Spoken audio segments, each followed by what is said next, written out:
Recorded Books Inspirational presents an unabridged recording of A Treasury of Miracles for Women, True Stories of God's Presence Today, by Karen Kingsbury, narrated by Melissa Hurst, and directed by Ruth Christensen.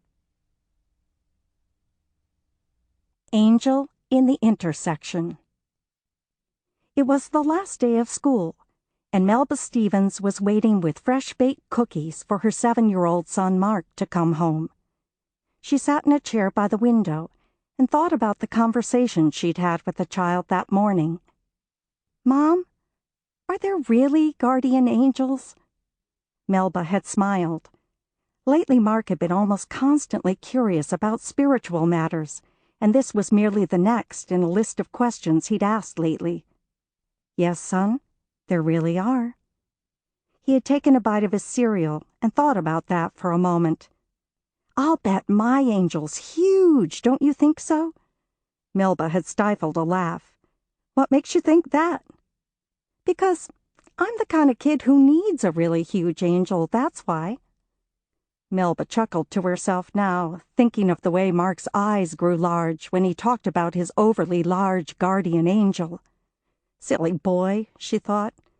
Silly and sweet and tender enough to make up for the wilder side, the side that would never back down from a challenge.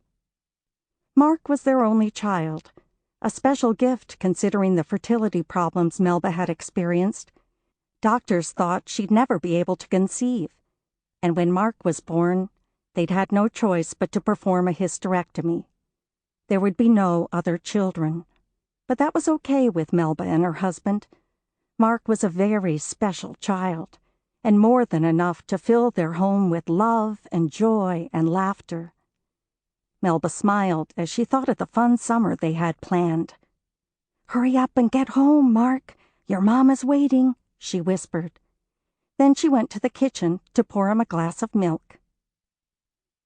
2 blocks away, the children were walking home from school, and Mark Stevens was in a particularly giddy mood. "Summer's here!" he shouted. "Yahoo!" his friend shouted. Then the boy looked at the 4 lanes of traffic ahead of them. "Watch this!" With that, he ran across 4 lanes of busy traffic and jumped onto the opposite curb, unharmed. "Come on!" the boy yelled to Mark. "Don't be a chicken." Mark looked behind him at the 6th-grade neighbor girl who usually walked him home from school.